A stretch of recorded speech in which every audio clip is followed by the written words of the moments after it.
Bismillahirrahmanirrahim. Assalamualaikum warahmatullahi wabarakatuh.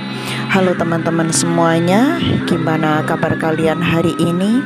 Semoga kita semuanya selalu dalam lindungan Allah, menjalankan semua aktivitas dengan sebaik mungkin, dan tak lupa untuk selalu membaca sholawat beserta amalan ibadah yang lainnya.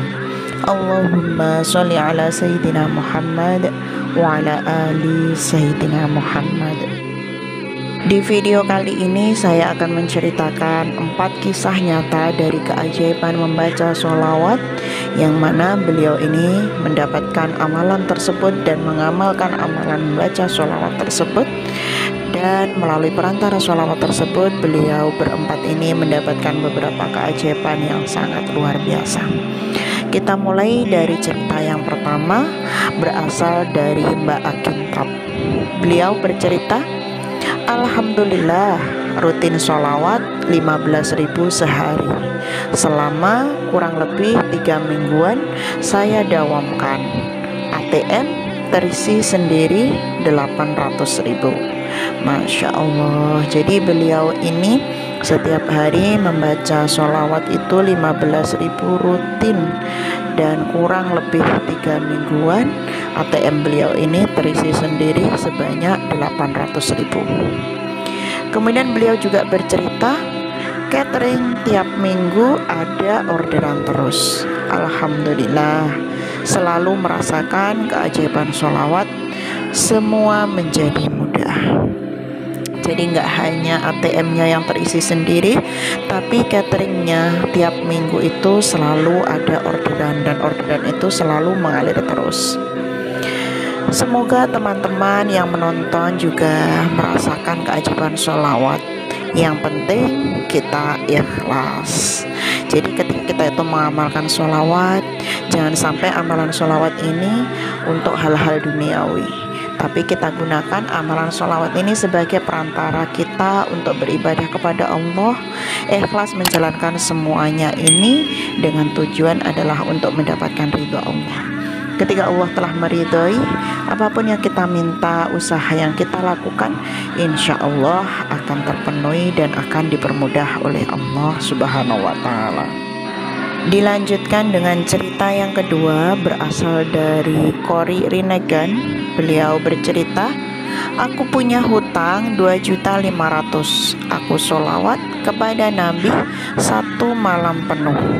Masya Allah. Jadi beliau ini punya hutang 2.500.000, kemudian pada malam harinya dia membaca sholawat 1 malam penuh.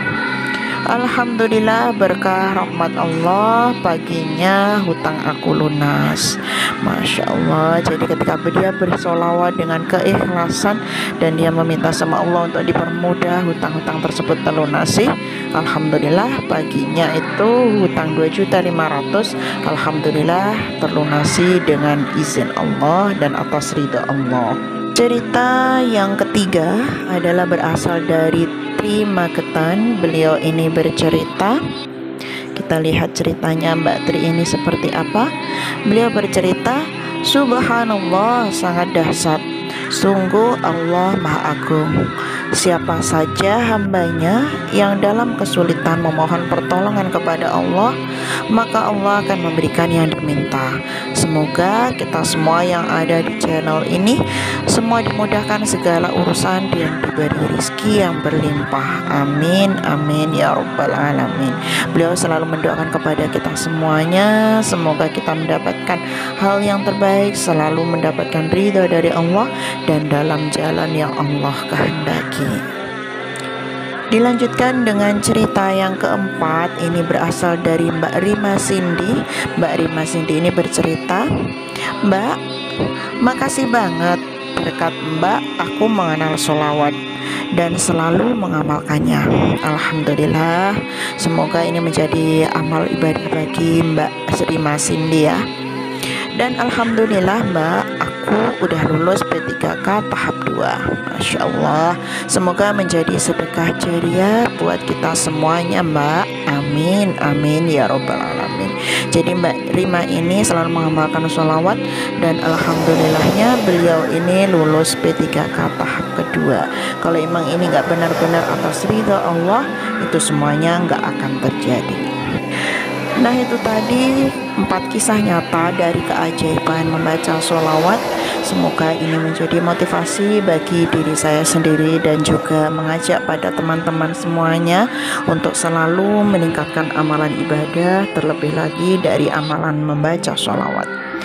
Dan satu lagi yang paling penting, jangan hanya mengandalkan membaca sholawat aja, tapi kita juga harus membarengi atau membersamai dengan usaha yang sungguh-sungguh, kemudian dibarengi dengan membaca sholawat dengan semaksimal mungkin, dan tak lupa berdoa. Yang terakhir adalah bertawakal.